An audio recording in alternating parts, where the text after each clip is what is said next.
समाचारों पर नजर करिए तो मुख्यमंत्री भूपेन्द्रभाई पटेलની અધ્યક્ષતામાં યોજાયો સ્વાગત કાર્યક્રમ। આ સ્વાગત કાર્યક્રમમાં નાગરિકોના પ્રશ્નો ત્વરિત ઉકેલવા કડક સૂચનાઓ મુખ્યમંત્રી ભૂપેન્દ્રભાઈએ આપી છે। નાગરિકોના પ્રશ્નો સમય મર્યાદામાં ઉકેલવા ભૂપેન્દ્રભાઈએ સૂચના આપી દીધી છે। સ્વાગત કાર્યક્રમમાં 100 થી વધુ રજૂઆતોનું તાત્કાલિક સમાધાન થવું છે।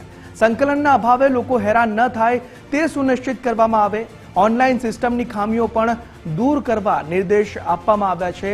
આ સ્વાગત કાર્યક્રમ યોજાયો અને તેમાં મુખ્યમંત્રી ભૂપેન્દ્રભાઈ પટેલે આ કડક સૂચના આપી દીધી છે કે નાગરિકોના પ્રશ્નોને ત્વરિત ઉકેલવામાં આવે, તેમને કોઈ તકલીફ ના પડે। ફાઇલ બીજા ટેબલ પર જાય એટલે જવાબદારી પૂરી નથી થઈ જતી। અંતિમ નિકાલ સુધી જવાબદારી રાખવા આદેશ ભૂપેન્દ્રભાઈ દ્વારા આપવામાં આવ્યો છે।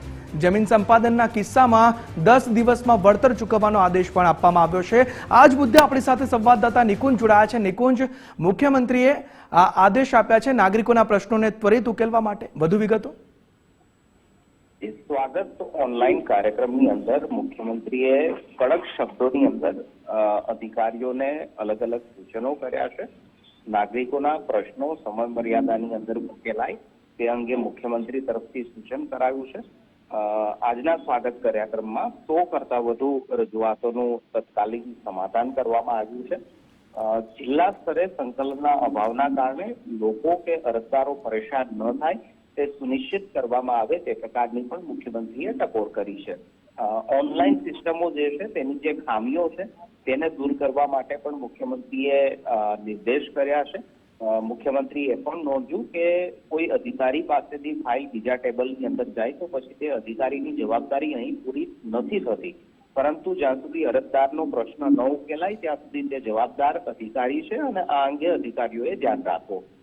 જમીન સંપાદનના કિસ્સામાં પણ મુખ્યમંત્રીએ નિર્દેશ આપ્યા છે કે 10 દિવસમાં જે પણ ખેડૂતની જમીન સંપાદિત થઈ હોય તેને વળતર ચૂકવણું જે છે તે કરી દેવામાં આવે।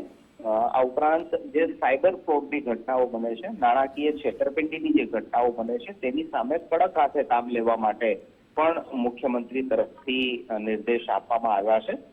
પ્રશ્નોનું આખરી નિકાલ ન થાય ત્યાં સુધી અધિકારીઓની જવાબદારી છે તે અંગે પણ મુખ્યમંત્રીએ સૂચન કર્યું છે। કડક રીતે અધિકારીઓને આ અંગે અમલવારી કરવા માટેની પણ સૂચનાઓ આપી છે। જી, સમગ્ર માહિતી બદલ આભાર નિકુંજ।